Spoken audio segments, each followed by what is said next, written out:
Lucas Laínez, soy socio y director de clientes institucionales en Puente. La verdad que es un gusto para nosotros compartir este evento organizado por Cordiep, y lo que esperamos de la charla es poder acercarles el mercado de capitales a los establecimientos educativos, en el desafío que entendemos tienen muchísimas escuelas de todo el país de poder canalizar sus ahorros en una inversión para que luego les permita seguir creciendo en su expertise, que básicamente es la educación. Y entendemos que las herramientas que le puede brindar el mercado de capitales son realmente superadoras, y es por eso que estamos acá, para poder transmitírselas.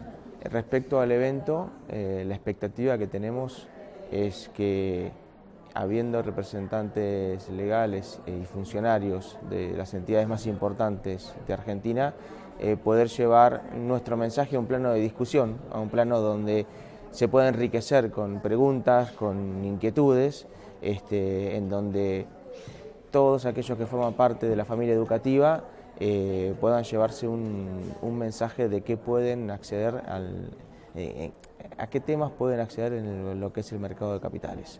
Y por eso para nosotros es muy importante en la tarea de llevar el mercado de capitales hacia muchas más entidades de las que hoy acceden.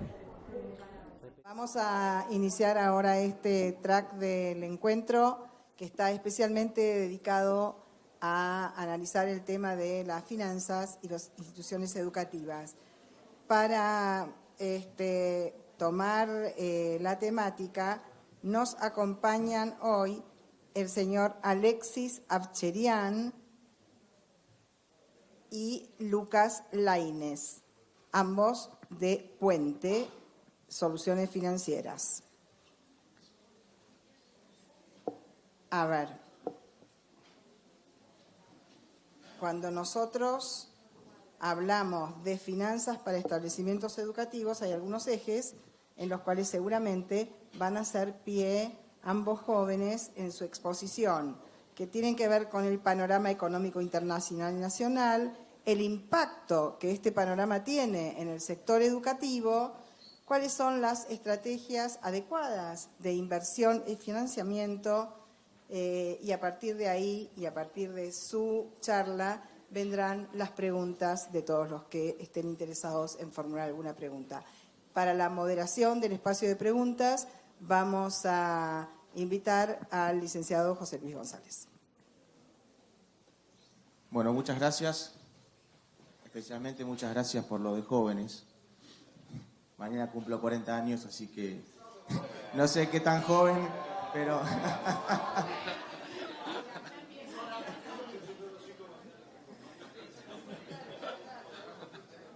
pero se agradece.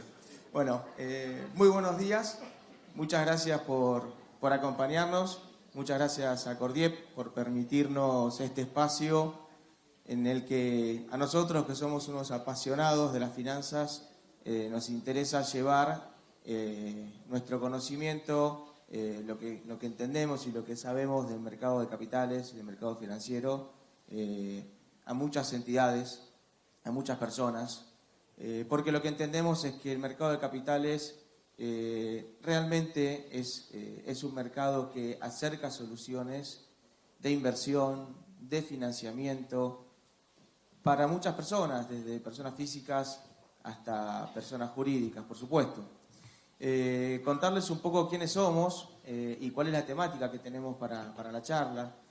Somos una compañía Puente que tiene 100 años, nació en 1915, en donde ininterrumpidamente tiene una operación muy importante en Argentina, en Uruguay y en Paraguay, que es donde tenemos nuestras operaciones, en donde administramos cerca de 4.000 millones de dólares de activos de clientes, ya sea en bonos, en letras, en acciones, en fondos comunes de inversión, es decir, en instrumentos financieros que cotizan en los distintos mercados del mundo.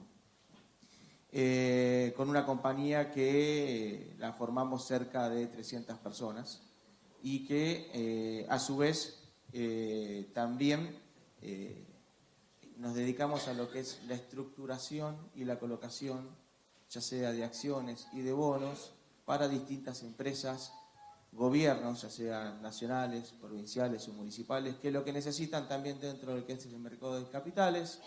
En algunos casos es del lado de la inversión y en otros casos es del lado del financiamiento. Por eso un poco, ¿cuál es la idea? La idea es poder contarles desde algo muy básico para quienes no estén empapados del mercado de capitales, es decir, cómo funciona el mercado de capitales, quiénes son los jugadores, qué es el BIMA o el mercado, qué es la caja de valores, qué es un bono, qué es una letra.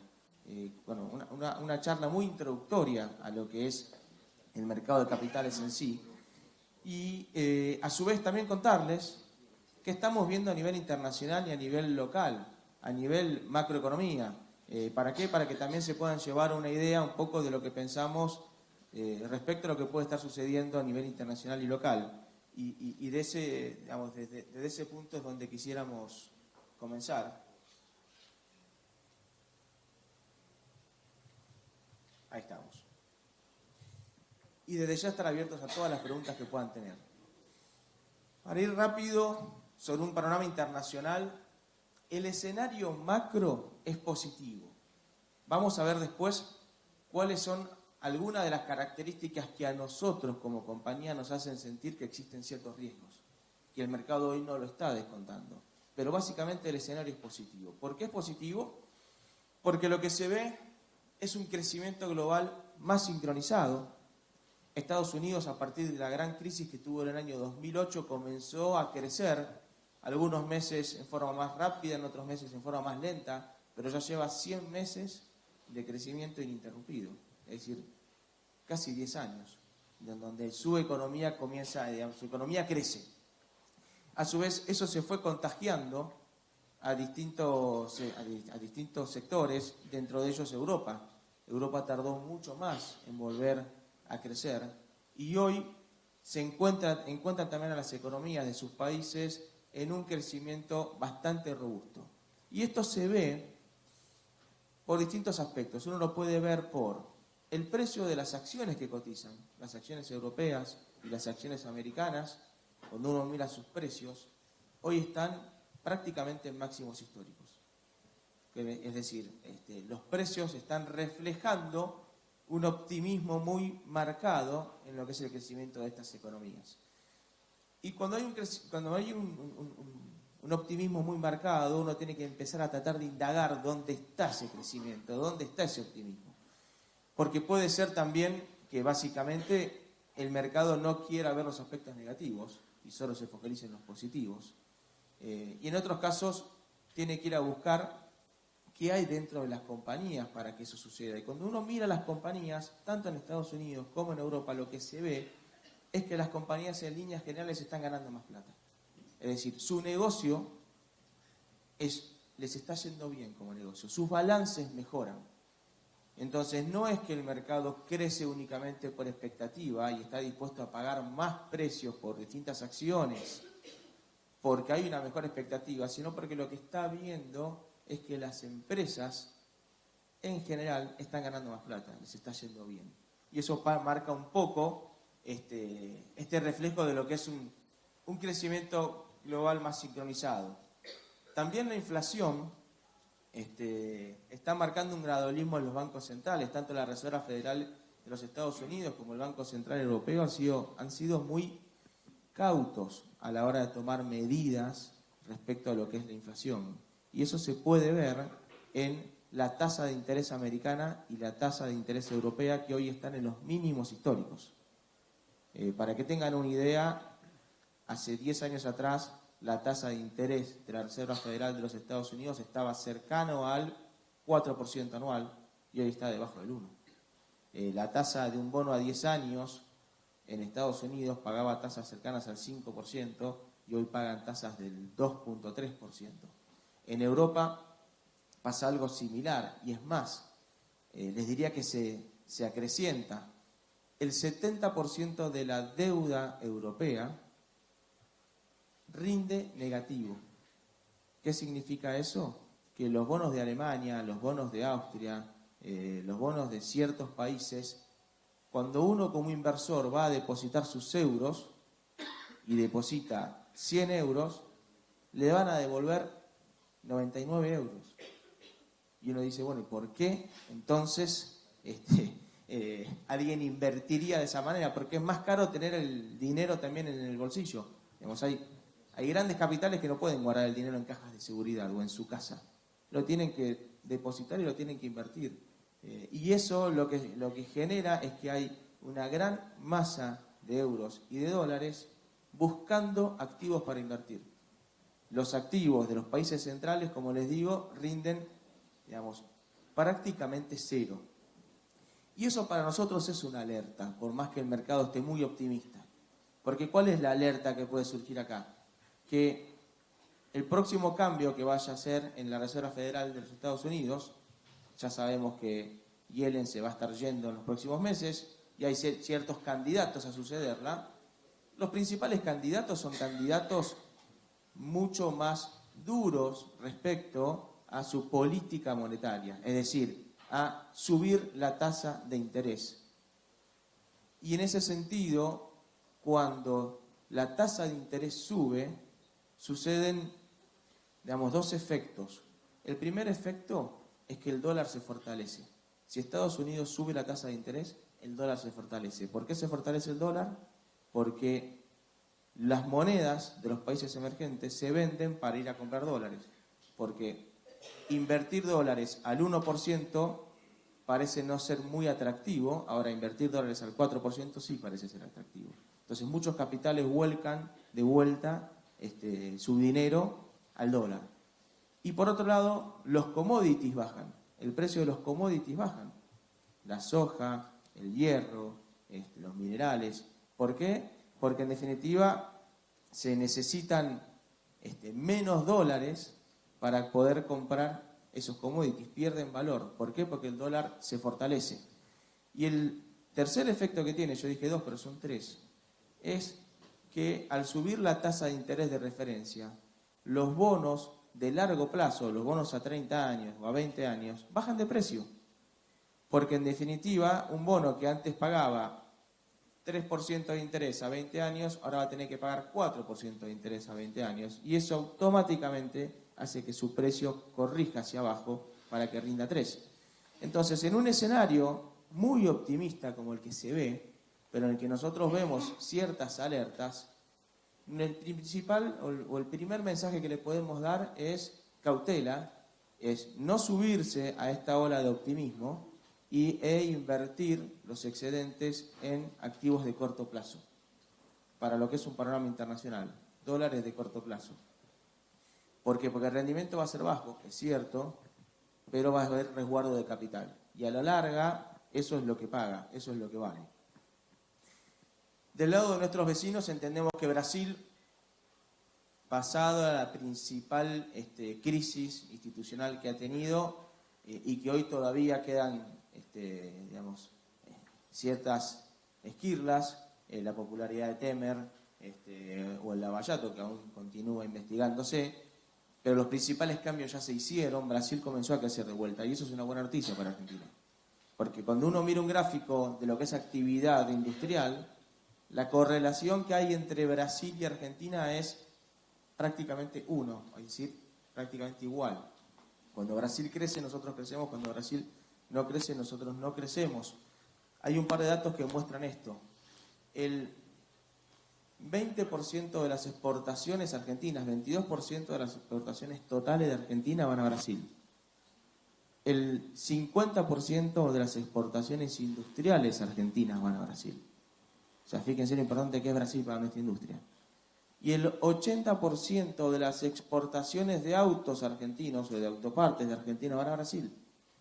Entonces, claramente hay una relación entre lo que es la actividad industrial en Argentina y la actividad industrial en nuestro país vecino.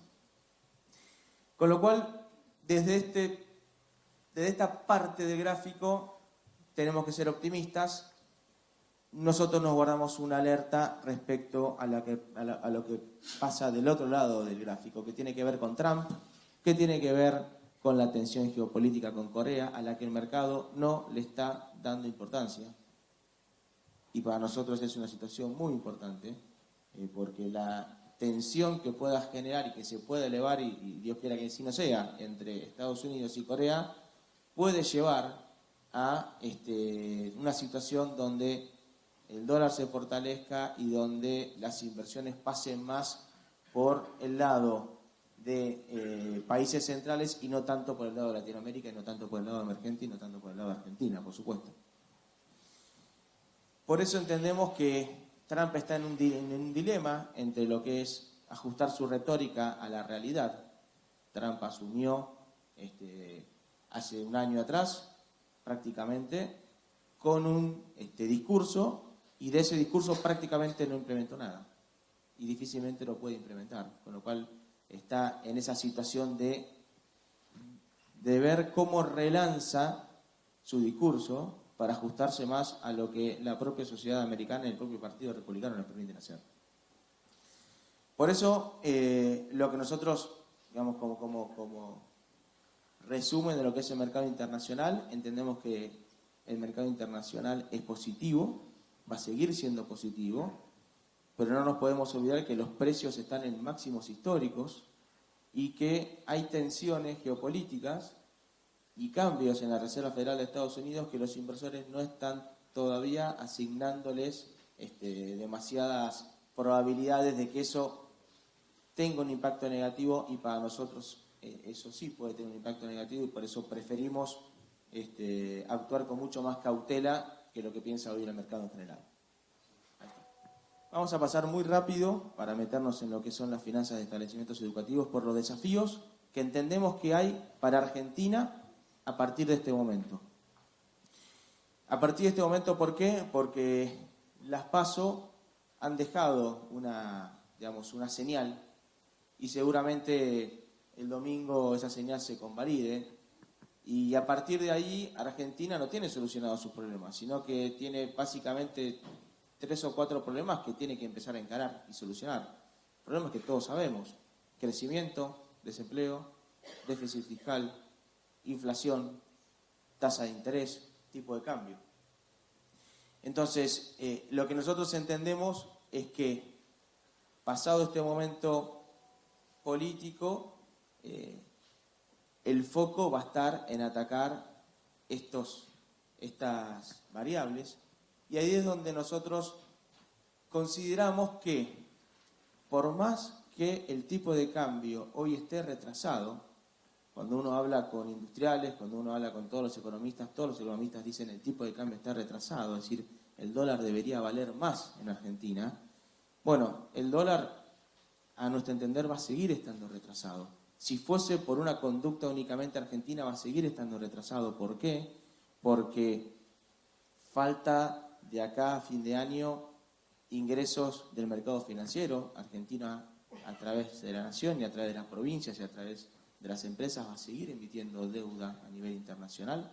Esos son ingresos de dólares. Falta liquidar gran parte de la cosecha de cereales de este año, con lo cual también son ingresos de dólares. Y a su vez, el sinceramiento fiscal que terminó en marzo de este año hizo que muchos dólares que están a nivel internacional, de a poco y a cuentagotas, empiecen a ingresar en Argentina para proyectos productivos, con lo cual, salvo algún conflicto internacional, que por eso lo quise recalcar, si fuese solamente por lo que puede ocurrir en Argentina, nosotros entendemos que vamos a tener que acostumbrarnos con un tipo de cambio más retrasado. Digamos, desde que comenzó el año, la visión que teníamos como compañía Puente era un tipo de cambio cercano a fin de año de 17,50. Esos son nuestros proyectos desde enero de este año a hoy. Proyecciones que mantenemos. Para nosotros, de acá a fin de año, el dólar va a quedar estabilizado en niveles de 17,50, 18 el mayorista, que hoy vale 17,40. El mercado, por el contrario, estimaba antes de las PASO que iba a estar en 19,30 y lo bajó a niveles de 18,30. Nosotros entendemos que va a haber todavía más retraso cambiario y va a estar en estos niveles.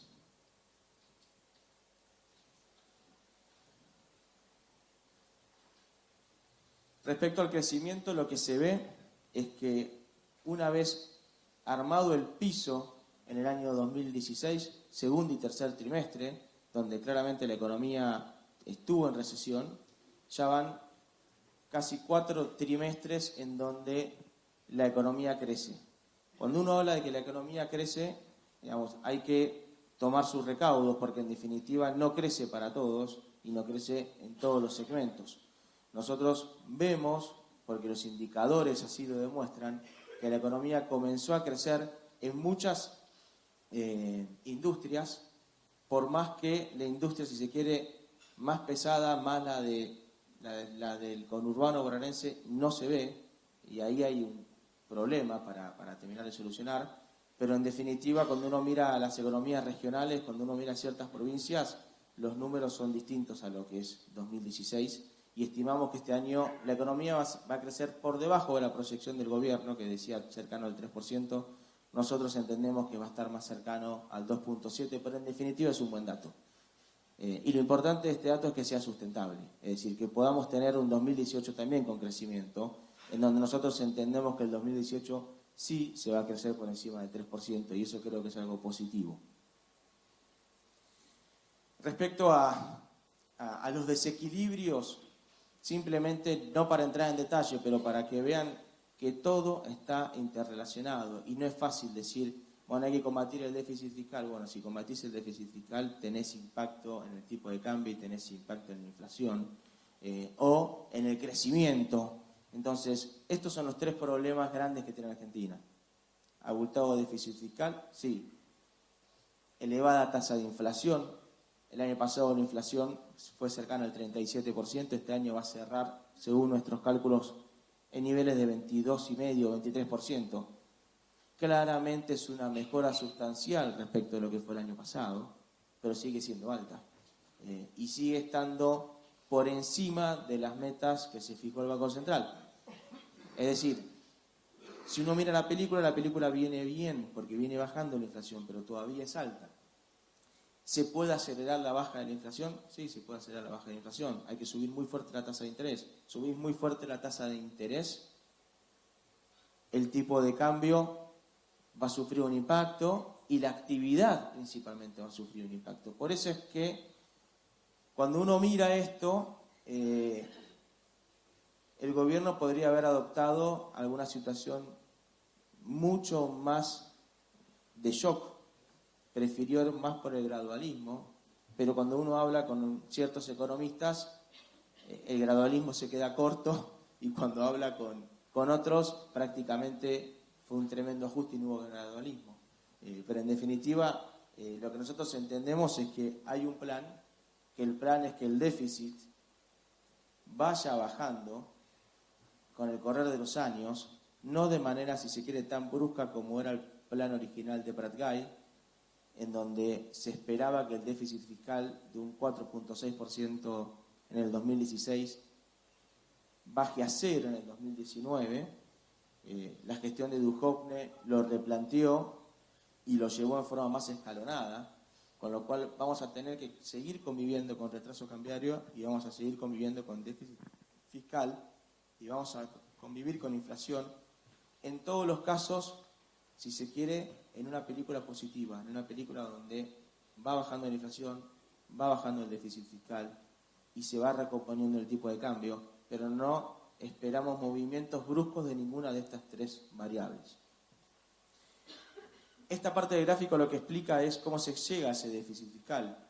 Las barras son los ingresos de Argentina, la recaudación que tiene Argentina, y la línea azul es el gasto. A partir del año 2009, prácticamente, Argentina deja los famosos superávit gemelos que tenía el primer gobierno kirchnerista, y pasa a convivir con un déficit que se va agrandando por inercia y que hoy se está atacando para, volver a lograr que esta línea azul se encuentre por debajo de las barras. ¿Por qué es importante eso? Porque lo importante acá es que la recaudación de Argentina logre superar el crecimiento del gasto. Porque en definitiva, de ser así, el déficit se va licuando con crecimiento de capital, con crecimiento de PBI, que eso es parte de lo que apunta también el gobierno. El gobierno como premisa tenía, cuando asumió, recuperar el ahorro externo. ¿Qué es recuperar el ahorro externo? Es que vengan inversiones internacionales y nacionales. El sinceramiento fiscal son 120.000 millones de dólares de argentinos. Eso es ahorro externo. Que hoy todavía se mantienen fuera del país, en gran parte es cierto.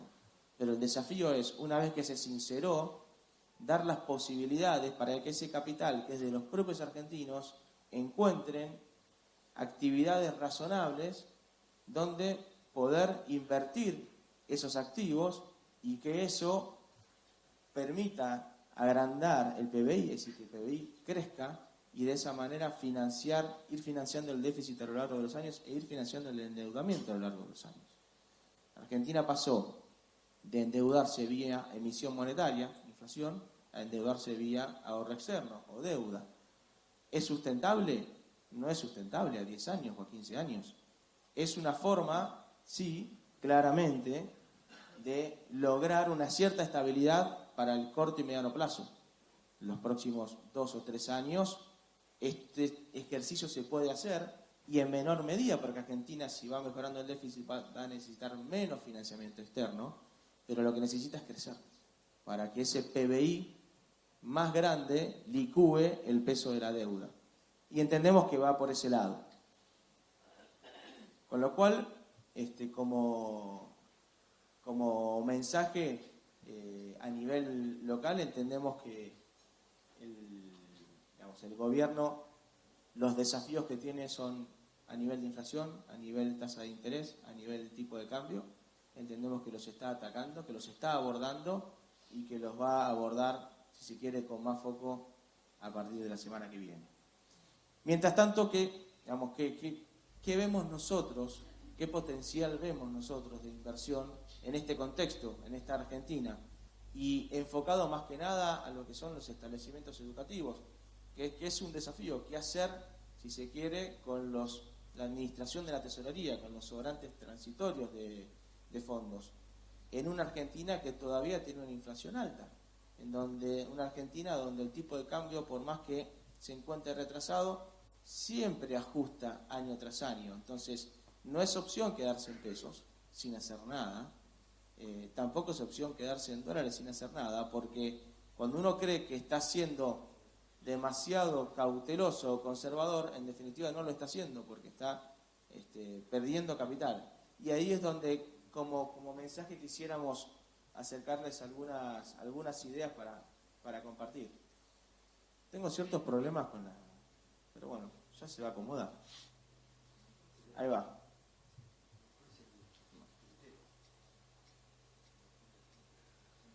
Ahí está. Bien, básicamente, ¿qué es el mercado financiero? ¿Quiénes forman parte del mercado financiero? Tenemos al mercado de bancos, mercado monetario o de tasa de interés, y el mercado de capitales, que es el que queremos desarrollar nosotros en esta charla. ¿Cómo funciona el mercado de capitales? O las famosas bolsas de comercio, que hoy es el BIMA, la principal bolsa y mercado de Argentina. Básicamente funciona como nexo entre el ahorro de personas físicas y de empresas y la inversión o financiamiento, la necesidad de inversión o de financiamiento que tienen otras empresas, que tienen los gobiernos o los estados, nacional, provincias, municipios. Es decir, quienes tienen dinero ocioso para utilizar dentro de poco tiempo, dentro de mucho tiempo, y quienes necesitan ese dinero.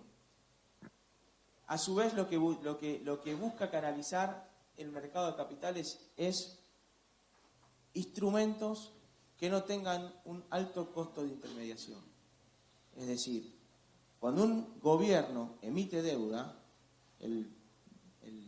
la tesorería de la nación emite letras de tesorería al 3%, bueno, el 3% es para quien invierte. El Estado paga el 3% y el inversor cobra el 3%. Cuando uno va a un banco a hacer un plazo fijo, el banco paga 0,50 por un plazo fijo y después se da vuelta y o lo presta o lo invierte en letes. Esa intermediación, el mercado de capitales la anula y lo que permite es que el inversor acceda en forma directa y primaria al emisor, es decir, en este caso, como ejemplo, a una letra de tesorería en dólares del gobierno. ¿Por qué invertir en el mercado de capitales?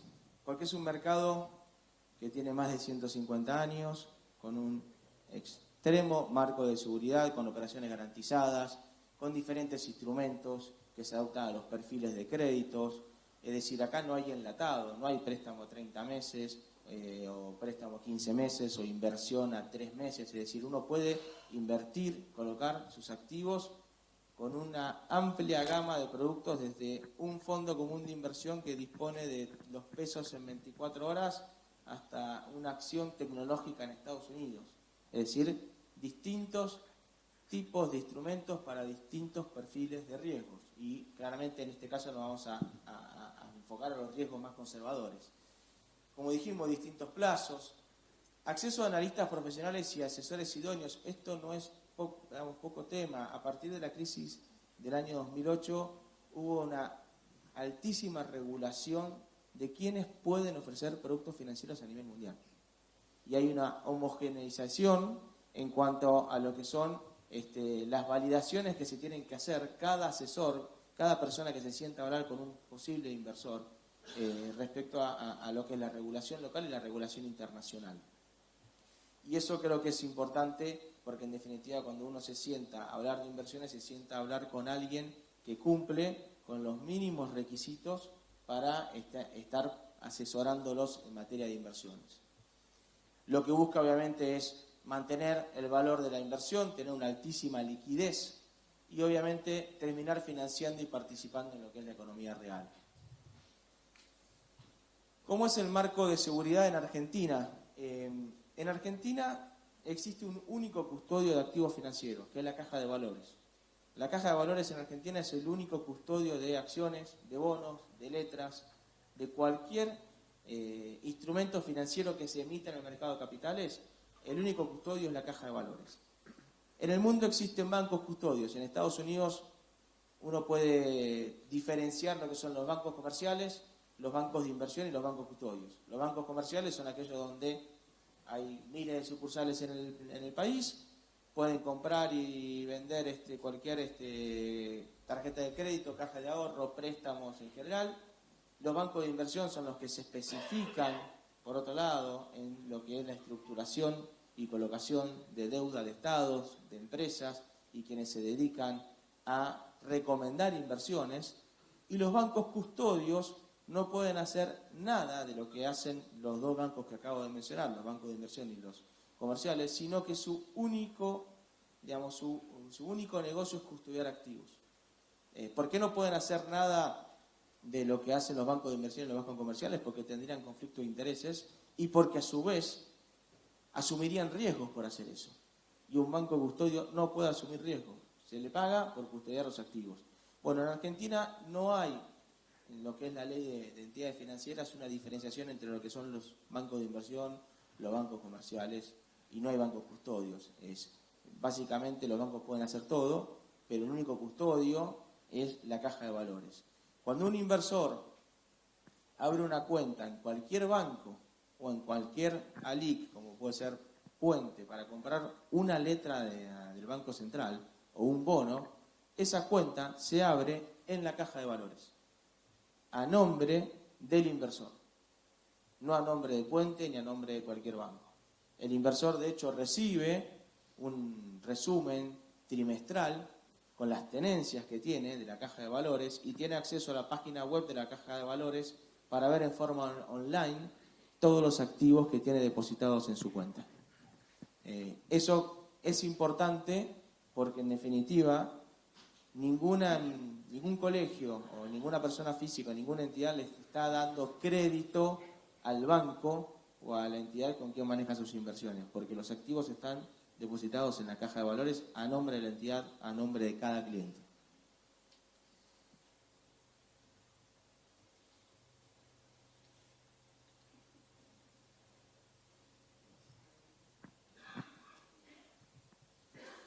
Otro factor muy importante en cuanto al marco de seguridad es la trazabilidad del dinero. No se puede recibir cheques de terceros, no se puede pagar con cheques a terceros, no se puede recibir efectivo, no se puede pagar en efectivo. Es decir, si una entidad educativa o cualquier persona abre una cuenta de inversión, los fondos tienen que venir de una cuenta bancaria de ese mismo inversor y cuando se les paga, los fondos tienen que ir a una cuenta bancaria de su propia titularidad. Es lo que se llama a nivel internacional cuentas espejo. Es decir, no se puede pagar a terceros y no se puede manejar efectivo. Eso es muy importante porque, en definitiva, la trazabilidad del dinero es total. Nunca sale del sistema y siempre se maneja entre cuentas del mismo titular. Después está lo que nosotros llamamos un diseño de cartera a medida, y acá contamos con el expertise de trabajar con más de 300 entidades que tienen cada una su cultura de inversión, su reglamento de inversión y sus restricciones. No todas pueden comprar acciones, no todos pueden comprar bonos, ni todos debieran comprar bonos o debieran comprar acciones, porque el objetivo de inversión es totalmente distinto para el perfil que tiene cada entidad. Y ahí es muy importante que tengan un buen asesoramiento cuando elijan a alguien para sentarse a discutir de qué pueden hacer con los pesos o qué pueden hacer con los dólares, es que entiendan qué tipo de personería son, qué tipo de entidad son, para cuándo necesitan los fondos, qué horizonte de inversión tienen. ¿Esto es dinero de tesorería para pagar los aguinaldos ahora en diciembre? ¿O es un fondo anticíclico que tiene el colegio para dentro de 4 años crecer y armar 10 aulas nuevas? Bueno, son distintos focos y distintas alternativas de inversión que tienen para cada uno de estos proyectos. ¿Cuáles son, bueno, justamente los objetivos de los fondos? ¿Qué riesgo están dispuestos a asumir? Y ahora vamos a ver que no hace falta ir a buscar rentabilidades para ir a batir récords, cuando en definitiva hay ciertos productos muy claros, muy fáciles de entender, que realmente les puede cambiar la forma de administrar sus inversiones en el corto plazo. Y eso es un poco lo que viene acá, la relación entre lo que es riesgo y rentabilidad. En los libros de economía, en el colegio o en la facultad nos enseñan que a mayor riesgo uno obtiene mayor rentabilidad, con lo cual, en definitiva, uno puede ir a buscar una inversión que rinda muchísimo sabiendo que puede tener pérdida de capital. Hoy, particularmente en Argentina, se está dando una situación bastante compleja o particular, en donde el activo libre de riesgo de Argentina, que son las letras de su Banco Central, es decir, para cualquier país del mundo, su Banco Central es el activo libre de riesgos. ¿Por qué? Porque es la entidad que puede emitir la moneda local para pagar. El Banco Central hoy emite LEVAX, las LEVAX, que son una letra de tesorería del propio Banco Central, es como hacer un plazo fijo en el Banco Central. El Banco Central, para devolverlo, tiene los pesos, y si no los tiene la particularidad de poder imprimirlos. Eso sucede en cualquier banco central de cualquier país del mundo. Por eso se dice que los activos de moneda local emitidos por el Banco Central son los activos libres de riesgo que tiene cada país. Bueno, paradójicamente en Argentina, las letras del Banco Central, que es el mejor crédito que uno puede tener, rinden 26 o 27%. Rinden más que un plazo fijo, rinden más que un bono de largo plazo, y en muchos casos rinde más que las acciones. Entonces uno dice, bueno, quiero comenzar a ver qué hago con mis ahorros. ¿Qué es lo más seguro que hay en Argentina? Letra del Banco Central. ¿Cuánto rinden? 26%. Bueno, deberían rendir 12%. Bueno, van a rendir 12% cuando la inflación esté en 10%. Como la inflación hoy está en 22, 23%, el Banco Central necesita pagar una tasa alta de interés para que los pesos, en lugar de ir al mercado a comprar bienes, vayan a refugiarse en el Banco Central. Y eso es una posibilidad, eso es una oportunidad más que tienen los inversores en Argentina para poder obtener una altísima rentabilidad sin tener necesidad de asumir riesgos que no quieran asumir. y que no tiene sentido que asuman. Vamos a verlo después con Alexis con un ejemplo, pero creo que tiene mucho sentido. Ahí, Alexis, no sé si querés comentar un poco lo que es la importancia de una cartera diversificada. Sí. ¿Qué tal? Buenos días. Bueno, como decía Lucas, están diferentes tipos de instrumentos donde, según la rentabilidad que uno busca, asume un riesgo diferente. Ese riesgo se puede minimizar diversificando la cartera. Diversificar la cartera es básicamente tener varios instrumentos distintos de diferentes objetivos. Acá hay un ejemplo, en una línea del tiempo, donde podemos ver la evolución, por ejemplo, de un bono en dólares argentino, un bono en pesos, también argentino, la evolución del dólar, o de un instrumento ligado al dólar, los que eran en su momento el dólar link, y en el medio una cartera diversificada, donde ustedes pueden ver cómo la volatilidad de la cartera está totalmente minimizada y tenés una rentabilidad esperada más certera. Acá tenemos un poco ejemplos de instrumentos en una cartera diversificada, donde uno puede asignar diferentes probabilidades a las inversiones. La moneda de emisión es otra variable donde uno puede definir qué tipo de posicionamiento va a tener. Eso es muy importante, sobre todo cuando hablamos de inversiones de mediano plazo. O sea, una cosa es la tesorería, donde el tiempo no te va a dar para estar cambiando en moneda, pero cuando tratamos inversiones de mediano plazo, ahí sí empieza a jugar el factor dólar, este tema que los argentinos lo tenemos tan arraigado, digo, y siempre pensamos en dólares. Y bueno, también haciendo referencia a lo que comentaba Lucas al principio, con todos los factores externos que te pueden llegar a afectar, sigue siendo una inversión muy conveniente. Por último, el tema del tipo de activo. El tipo de activo, hoy para resumir, tenemos la renta variable, que son las acciones. Son instrumentos muy riesgosos, no suelen ser aptos para establecimientos educativos, aunque hay algunas instituciones que sí lo hacen, y es muy común verlo afuera. En el exterior, los establecimientos educativos son muy sofisticados y invierten en acciones. Renta fija en pesos es un poco lo que vamos a hablar más adelante, que son las letras del Banco Central, el mismo plazo fijo o bonos en pesos. Renta fija en dólares son instrumentos en dólares, también que ahora vamos a ver un poco en detalle qué tipo de instrumentos hay.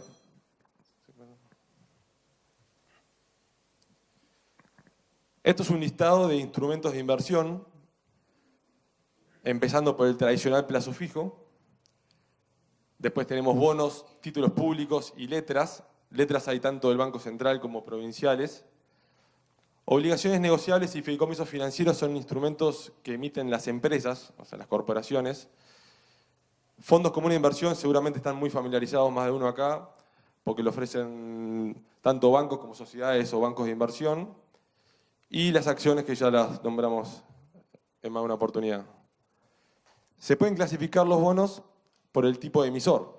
Tenemos bonos emitidos por el Estado Nacional, por la República Argentina. Tenemos bonos emitidos por gobiernos, provincias o municipios. El Banco Central en sí mismo, ya lo venimos repitiendo varias veces el tema de la LEBAC, y como dije antes, las empresas con sus obligaciones negociables o bonos corporativos.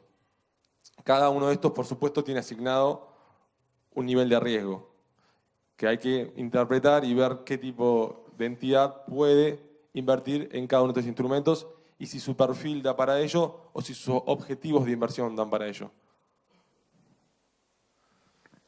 Tema letras. Yo quiero hacerles una pregunta, si también participan un poco. ¿Cuántas de las personas que están acá escucharon la palabra LEBAC antes de esta charla, ¿no? En el taxi, con la abuela, donde sea. ¿Hay gente que no escuchó la palabra LEBAC directamente? Bueno, ¿cuántas de las personas que están acá invirtieron en LEBAC? Bueno, ni en forma personal, más allá de como establecimiento educativo, en forma personal tampoco. Muy bien. ¿No lo aconsejaron? Bueno, ahora vamos a ver. Después, en el momento de las preguntas, van a hacer todas las preguntas y ver si hay un concepto de por qué no fue aconsejado. Las letras. Las letras Las letras es un instrumento corto. Una letra es un instrumento que no tiene más de un año de duración, ¿sí? Hay diferentes plazos, así como el plazo fijo. Hay de 30, 60, 90, hasta 365 días, los plazos que quieran. Con una particularidad muy importante. La liquidez es inmediata. A diferencia del plazo fijo, donde usted pone, bueno, 30, 60, 90, acá también vas a comprar una letra a 30, 60, 90 días. Pero puede salir en el momento que quieras. Eso lo vamos a ver más adelante, de qué manera se puede aplicar y hacer más eficiente la tesorería, pero es una de las ventajas más importantes que tiene el tema de la letra, que aplica para cualquier tipo de letra eso. Y no tiene volatilidad, o sea, vos invertís una letra, hoy pones tu inversión y vos sabés cuánto vas a tener de aquí a determinada cantidad de días. O sea, cada día te genera determinado interés, determinada rentabilidad, hasta el momento que vos decías salir o esperar al vencimiento. Los bonos son instrumentos ya de mediano plazo, corto, mediano e incluso largo plazo.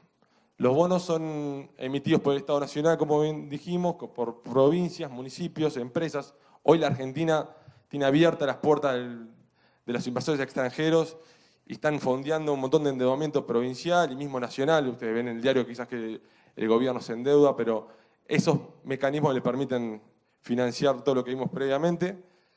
Y los inversores, desde personas físicas o establecimientos o empresas o fondos extranjeros, invierten estos bonos. Los bonos hay de diferentes tipos también. Tenemos en pesos o en dólares, tenemos a tasa fija, que te paga una determinada tasa de interés con determinada periodicidad, o si no tenemos bonos atados a la inflación o bonos atados al plazo fijo. De nuevo, los bonos tienen liquidez inmediata. O sea, todos los instrumentos que se manejan o se negocian en el mercado de capitales tienen liquidez inmediata. No hay restricciones para el inversor. La particularidad que tienen los bonos, y por la cual tienen un riesgo adicional que una letra, es que si vos decidís salir antes de tu vencimiento, vas a depender de la volatilidad. De en qué momento decidís salir. Vos si compras el bono y te lo quedás hasta el final, no hay dudas de lo que vas a cobrar. Vas a cobrar una renta semestral o trimestral según las características del bono y vas a cobrar el capital y la renta final el último día. Si querés salir antes, vas a ver, dependiendo en qué momento del tiempo, si saliste por encima o por debajo. Por supuesto, la mayoría de las entidades salen en momentos de ganancia de capital. Pero bueno, esto es un factor a tener en cuenta en el momento de decidir si invierto en un bono o no. Si es plata que yo voy a requerir dentro de 3 meses porque estoy haciendo una obra y tengo desembolsos, los bonos no son aconsejables. Hay instrumentos más conservadores. Si yo tengo plata de un fondo anticíclico que no lo toco nunca y lo tengo durante 5, 10, 15 años, ahí empieza a ser interesante invertir en bonos, una cartera diversificada, donde vas a empezar a tener rendimientos en dólares muy interesantes y apreciación del capital también. Ahora vamos a ver el tema de la LEBAC y por qué es conveniente desde nuestro punto de vista y desde el punto de vista del mercado. Suscribir LEBAC, como dijo, también ya lo dijo Lucas, es básicamente realizar un plazo fijo en el Banco Central. Y tiene 3 ventajas que para mí son imbatibles.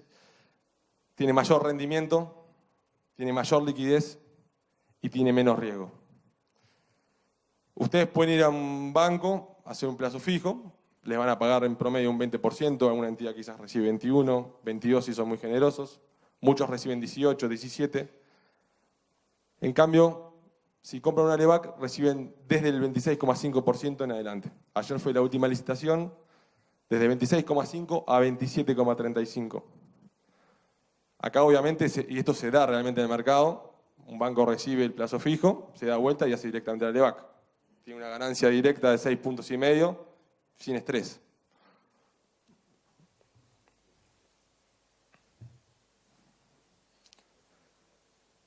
Las LEBAC se utilizan tanto para tesorería, porque se pueden utilizar para tesorería justamente por el tema de la liquidez. No es necesario usarlo para largo plazo.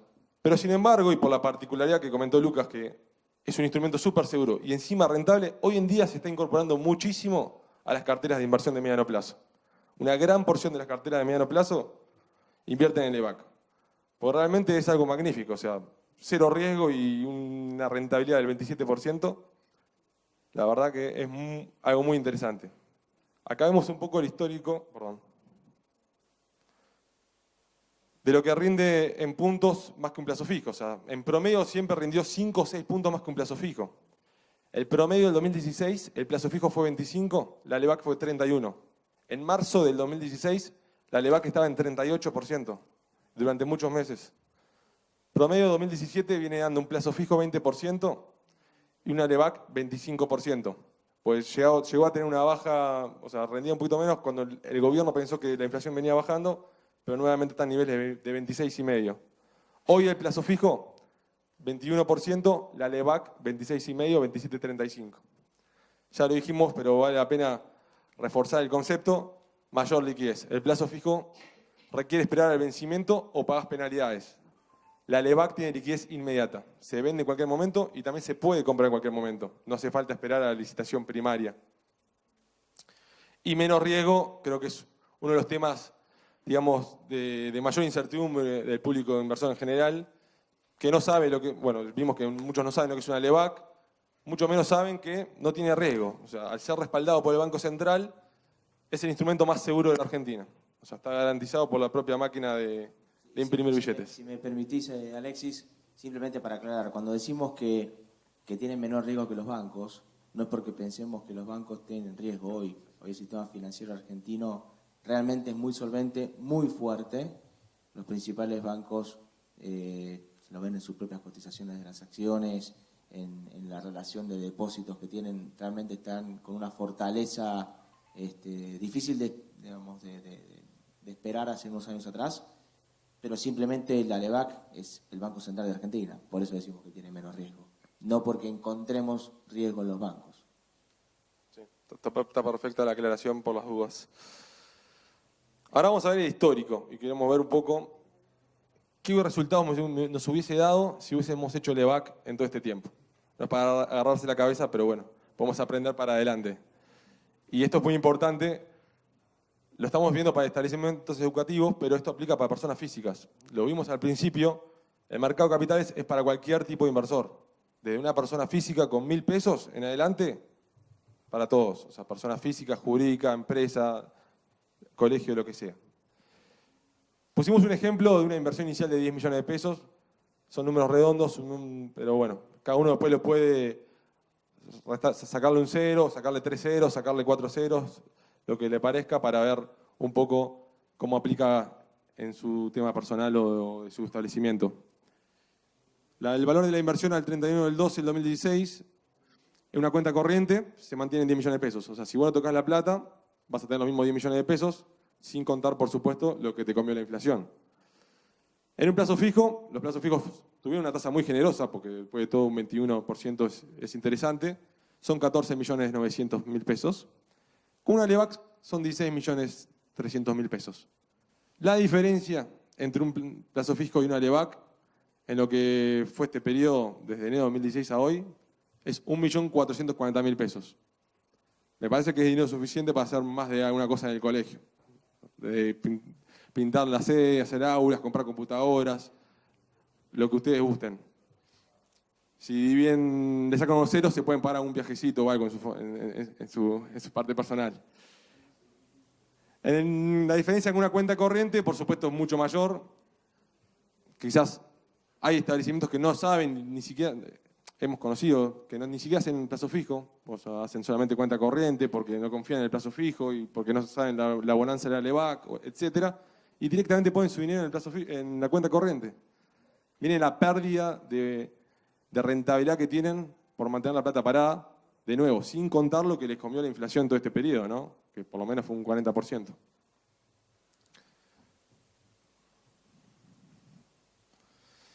Acá estamos haciendo nuevamente el histórico. No, este es el proyectado, perdón. Este es el proyectado para adelante. Veamos, de hoy para adelante. De nuevo, cuenta corriente, 0% tasa anual, 10 millones de pesos, voy a seguir teniendo mis 10 millones de pesos. Plazo fijo, 20% anual de tasa. Inversión de 10 millones, voy a tener 12 millones de pesos. con la LEVAC o con un fondo de LEVAC, quizás ahí están más familiarizados con el tema de los fondos comunes de inversión, los famosos fondos T+1 de 24 horas, que tienen 80, 85, hasta un 100% de LEVACs, es el mismo razonamiento.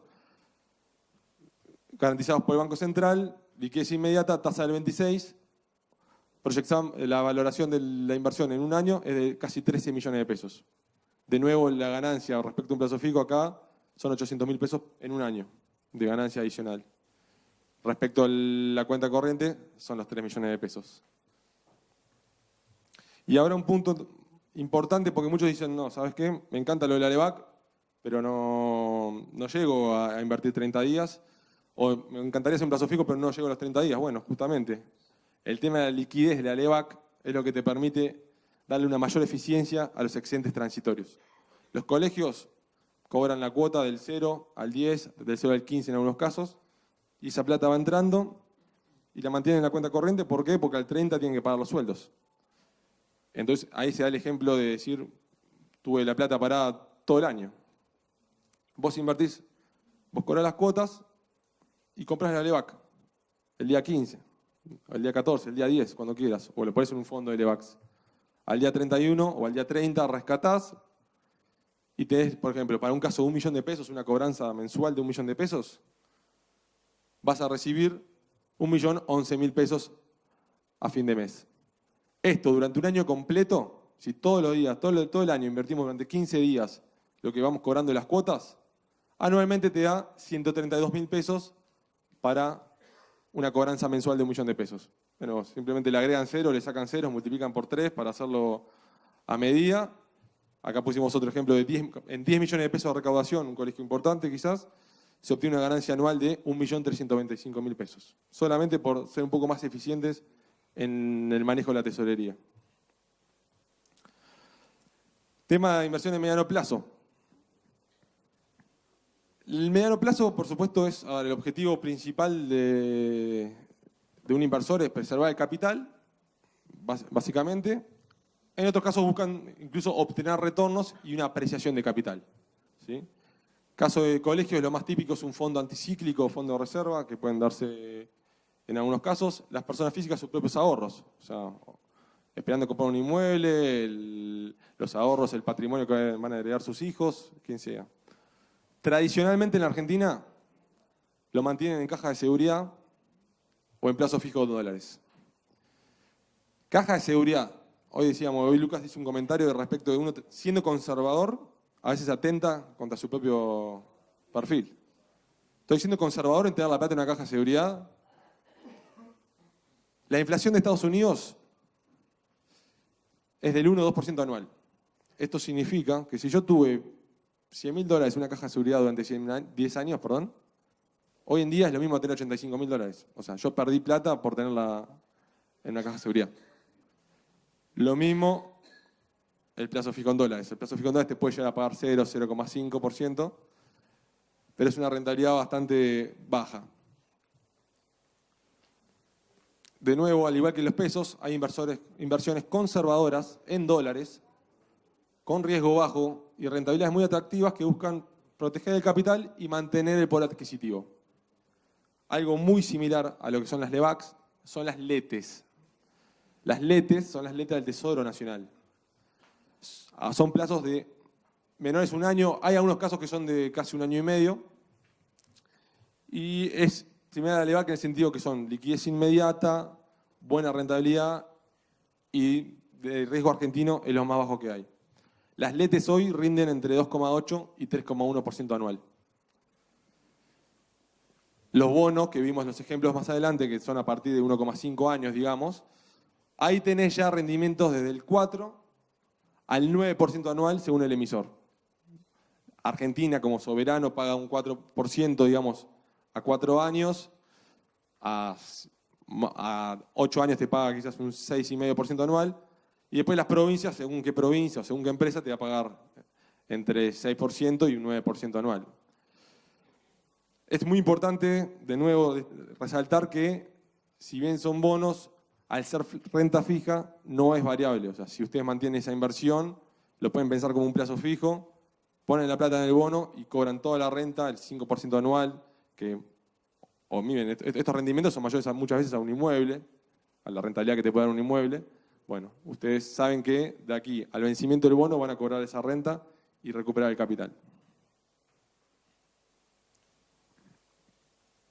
Hicimos el mismo cuadro comparativo respecto a invertir dólares en una caja de seguridad, en un plazo fijo y en el instrumento más conservador que es una LETE. La caja de seguridad, por supuesto, es un 0%, acá no estamos tomando en cuenta el tema de la inflación, 0%, pusiste $1 millón de tu fondo anticíclico, tenés $1 millón. El plazo fijo, digamos que lo haces cada 90 días para tratar de conseguir la tasa atractiva del 0,5. Pusiste $1 millón, tenés $1.005.000.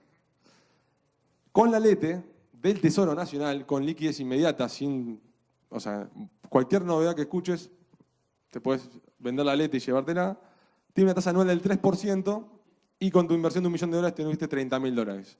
La diferencia con el plazo fijo es de $25.000 cada millón.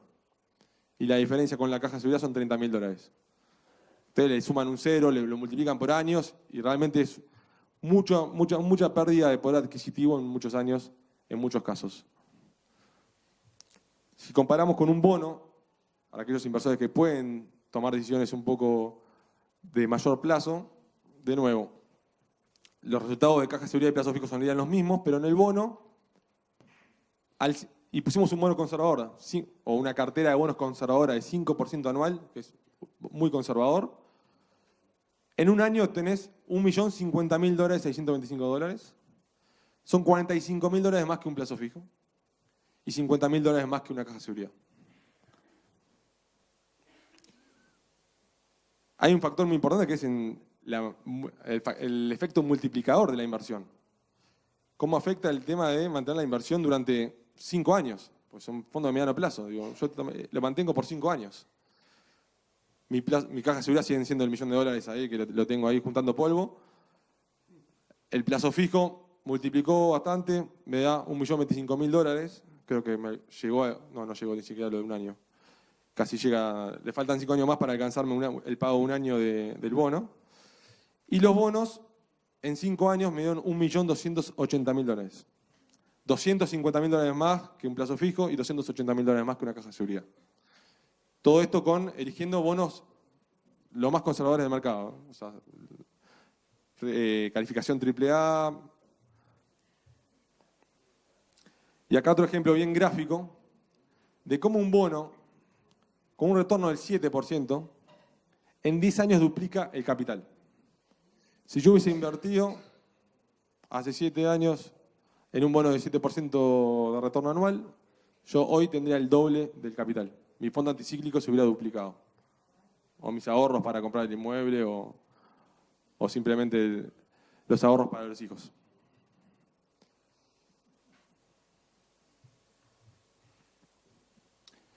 Este es un tema capaz que es más familiar. Antes pregunté por las LEVAC, pero capaz que nadie sabe de LEVAC, pero sí saben de fondos comunes de inversión. ¿Cuántos operan con fondos comunes de inversión? Bastante, un poquito más. Fondos comunes de inversión son ya, digamos, portafolios predeterminados, estandarizados, donde ustedes ceden la gestión nosotros también tenemos fondos comunes de inversión, los bancos también lo ofrecen muchos, es un mercado bastante conocido, y dentro de los fondos comunes de inversión ya cada uno tiene un propósito, un objetivo, y ustedes eligen el fondo que más se adapte a su perfil, ¿no? Tenemos los fondos de renta fija, que están los de 24 horas típicos que tienen, digamos, en su mayor proporción LEVACs y plazo fijo mayorista.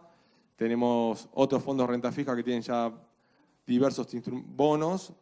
Renta mixta, que empiezan a mezclar lo que es renta fija con renta variable. Y los fondos más riesgosos, digamos, que son los fondos de renta variable que invierten directamente en acciones. Es la opción más riesgosa, digamos. De nuevo, cada uno puede armar su cartera a medida o puede armar su cartera a través de varios fondos o simplemente elegir un solo fondo que es lo que le compete a su perfil. Por último, solamente para que tengan la información y lo tengan en cuenta, un repaso de lo que es la renta variable. Renta variable, cuando uno invierte una acción, directamente está comprando parte del capital de esa empresa. O sea, vos sos accionista en la porción que hayas comprado de dicha empresa, del capital social. Participás del crecimiento y la ganancia que puede tener el sector, o sea, uno generalmente ve sectores con buenas perspectivas. Actualmente hoy vemos muy bien al sector bancario, al sector de energía, al sector construcción. Y de esa manera te subís a lo que pueden ser los retornos de ese sector, que en el mediano plazo suelen ser altos, o sea, de nuevo, se cumple la regla de mayor riesgo, mayor rentabilidad, pero en el camino del medio es muy volátil. O sea, vos tenés que estar dispuesto a asumir volatilidades en el corto plazo, saber que te puede cambiar dramáticamente tu capital de uno del otro. Entonces, dependiendo de tu objetivo, si vos estás dispuesto a esperar mucho tiempo, podés tener ganancias muy importantes. Hay algunos inversores ya ultra especulativos que usan todo el día, están comprando y vendiendo, pero eso no es el caso. Así que no quería dejar de comentarles el tema de la renta variable. Y esto es un poco, para resumir, lo que son los rendimientos en pesos anualizados en un periodo de 5 años.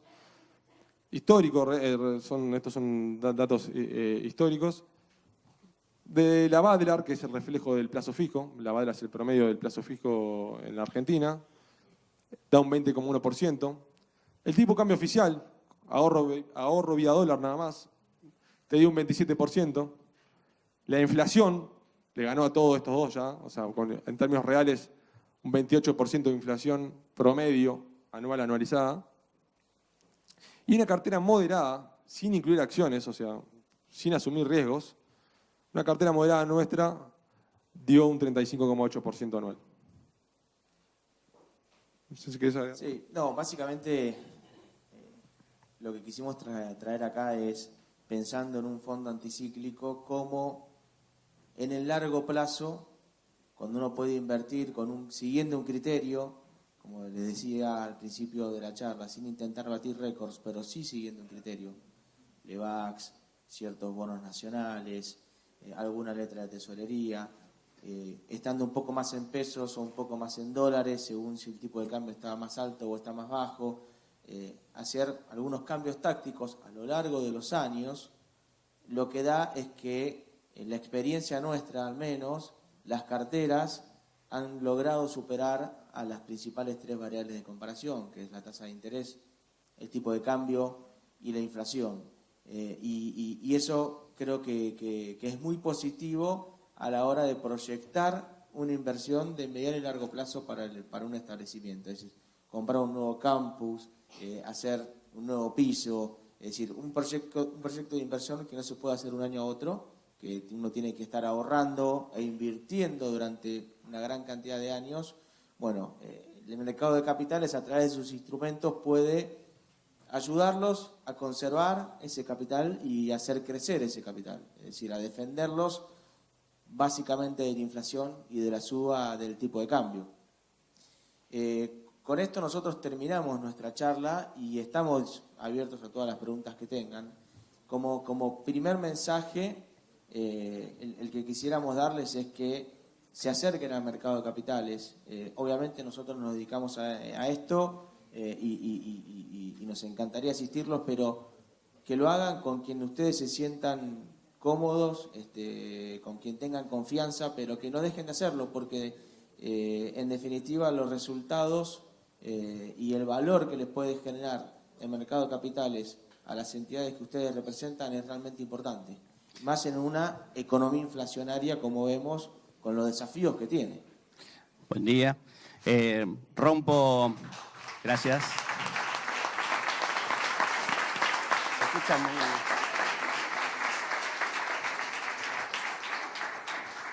Han bajado por ahí a la tierra instrumentos que por lo general, por lo que levantamos la mano, mucho no manejábamos. Por ahí, para romper el hielo, abro con una pregunta, más del tema para Lucas, más del tema macroeconómico y por ahí por el contacto que tienen con los políticos o con los economistas. Ustedes hablaron de la importancia del déficit fiscal como problema. Cuando existe déficit fiscal, para las instituciones hay una variable de ajuste. Hay 2 ingresos. Uno es el aporte estatal, en escenarios de déficit fiscal. Si tenemos que estar preocupados como instituciones y como asociaciones intermedias por el tema de un posible recorte de aporte o al menos no crecer, porque vos lo que planteaste que era más o menos mantener congelada. Y el otra variable es, que no se mencionó por ahí, la evolución de la empleabilidad o de la tasa de empleo, que es la otra fuente de ingreso, que son los ingresos de los padres. Y en el término individual, la otra variable de ajuste, cuando hay un déficit fiscal, son los impuestos que pagamos como ciudadanos, y en este sentido por ahí estamos muy preocupados por el impuesto a las ganancias, que es el que nos pega directamente a todos como empleados en el bolsillo. Algún panorama, no te pido que diga lo que dice Duhovne, porque es secreto, pero algún panorama, y mientras tanto vamos pensando las preguntas. No, perfecto. Una pregunta muy amplia. Vamos a tratar de abordarla de distintas formas. Empezando por atrás. Reforma tributaria. Entendemos que va a haber algo, se está estudiando algo. Nadie te dice, digamos, qué es lo que tienen pensado en líneas generales, pero creo que lo que nosotros entendemos que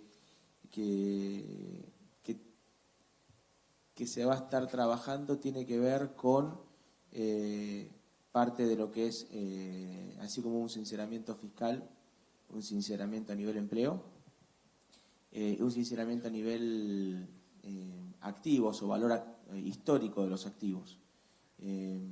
¿Por qué? Porque en definitiva hoy muchas empresas y principalmente el agro a lo mejor tienen activos desde hace 10, 15, 20 años valuados a precios históricos y el impuesto a las ganancias, si tienen que vender esos activos, es carísimo, con lo cual probablemente entendemos que venga por ese lado algún tipo de sinceramiento fiscal, con algún costo por poner a los activos en precio de mercado. También creo que en pos de ir a buscar un mayor nivel de reinversión y de crecimiento, porque si hay algo que entendemos es que la única forma que tiene Argentina de salir es creciendo, porque en definitiva si uno crece licúa el peso de la deuda, si uno crece licúa el peso del déficit, y para crecer muchas empresas lo que están pidiendo son también ciertos beneficios a nivel impositivo, y entendemos que por el lado de ganancias podría venir algo de menos costo a nivel de ganancias si se reinvierte en lugar que si se distribuye dividendos. Esto es lo que nosotros pensamos, no es lo que hayamos hablado con nadie, lo aclaro, pero entendemos que viene un poco más por ese lado, por el lado de que, si se quiere, las empresas trabajen un poco de forma más liviana a nivel impositivo, si es que reinvierten, y que el peso impositivo caiga más sobre las personas físicas, o sea, sobre los titulares de las empresas, si no reinvierten, ¿no? Da la sensación que va por ese lado. Del lado de la primera parte de la pregunta, respecto a lo que es recortes, es difícil recortar en Argentina, porque cuando uno mira la estructura del gasto, cerca del 75-80% son jubilaciones, salarios. O sea, no hay mucho recorte que se pueda hacer ahí. El resto es un poco más de arte. Entonces, ¿qué entendemos nosotros? Que el gobierno planteó justamente vía Duhovne que las metas sean un poco más graduales, no tan estrictas como era el proyecto original, y en ese sentido lo que uno tiene que estar pensando es qué impacto va a tener eso sobre el empleo. Ya vimos que gran parte de las distintas economías de Argentina comenzaron a tener signos positivos.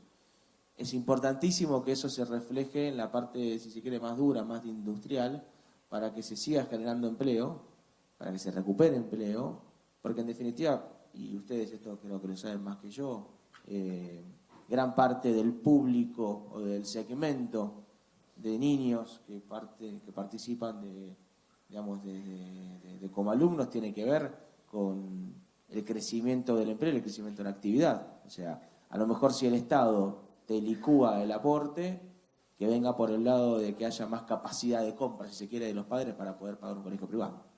Creo que viene por ahí el tema. ¿Preguntas? Sí, te alcanzo.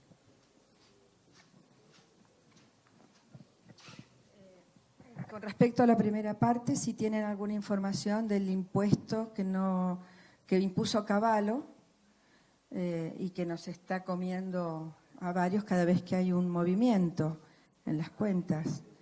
Y la segunda, ya que hablaron de los LEVAC, ustedes hablaron de esto tiene que ser a través de algún broker, ¿se llama? ¿Algún agente de bolsa? Agente de inversión, sí. Y para los que no sabemos nada, suponemos que esto tiene costos. No lo hacen gratis, obvio. Bien, perfecto. Respecto a la parte del impuesto al débito y crédito, o impuesto a las transferencias, sí, es un impuesto que según el tipo de actividad a algunos les pega más que a otros. Es importante resaltar que los fondos comunes de inversión están exentos del impuesto al débito y crédito, con lo cual, para lo que son tesorería transitoria que puedan tener como entidad, si se canalizan suscribiendo y rescatando fondos comunes de inversión, pueden captar la rentabilidad de la inversión sin tener un costo impositivo por hacer esa inversión. Con lo cual creo que eso es importante cuando uno analiza, bueno, tengo 10 días dinero libre, ¿compro algún activo financiero o no lo compro? Bueno, los fondos comunes de inversión están exentos, con lo cual ahí no habría por el lado impositivo algo que les limite tomar una decisión. Después sí, las letras del Banco Central, como cualquier otro producto financiero, se pueden comprar a través de los bancos o a través de lo que la nueva ley de mercado de capitales llaman ALICs, que son los agentes de negociación y liquidación, los que suplantan a los viejos agentes de bolsa o sociedades de bolsa. Sí, cada uno tiene un esquema de costos que, digamos, en nuestro caso está colgado en nuestra página web, lo pueden ver, cada banco, cada ALIC tendrá el suyo, pero que no tiene impacto en la rentabilidad real de la inversión. No es un costo que no le justifica hacer la inversión, en absoluto. Son más bien simbólicos para lo que son productos muy de corto plazo, porque si no, no tendría sentido alguno para ningún inversor hacer eso si el costo va a igualar lo que rinde un plazo fijo a lo que rinde una LEVAC. Los costos son más bien anuales, que no deberían superar más allá del 1% anual, o sea, no deberían tener un tema de costos para poder hacerlo. Sí. Gracias. No, dos preguntas, en realidad tienen relación. Una es, vos decías que más allá de los fondos comunes de inversión, donde hay un 80% de LEVAC o un poco más, no tenés que esperar la licitación para comprar LEVAC, pero al mismo tiempo, para entrar sin necesidad de un agente de bolsa, bueno, o llamado como actualmente, o poner un fondo fijo de inversión, si yo entro a partir de la licitación, puedo entrar sin necesidad de ser terciarizado, digamos, el servicio. Claro, sin necesidad de tener un tercero, puedo yo directamente como usuario comprar LEVAC a partir de la licitación mensual. Totalmente. Eso lo puedes hacer siempre a través de alguien, o sea, cuando vos suscribís LEVACs, lo haces a través del banco donde tenés los pesos o a través de una LIC, una cuenta de inversión que tengas en cualquier lado. Una cuenta comitente. Exactamente, una cuenta comitente que puede ser a través de una LIC o a través de un banco. A través de un banco lo pueden hacer. Y no tienen que esperar una vez al mes en la licitación, porque las letras del Banco Central, como cualquier activo, cotizan todos los días. Entonces, no, en absoluto. En algunos lados vas a encontrar mayor dinámica para hacerlo y en otros menos. Pero simplemente que encuentres un banco o una LIC que sea lo suficientemente dinámica y profesional para que pueda comprarte y venderte en cualquier momento del mes, sin importar la licitación primaria. Nosotros somos los dueños de uno de los activos que más podría rendir en Argentina, que es la educación, porque la rentabilidad en el conocimiento humano es el que daría mayor rentabilidad en el país y haría crecer mucho más su PBI. Así que pedamos la ayuda también en ese sentido.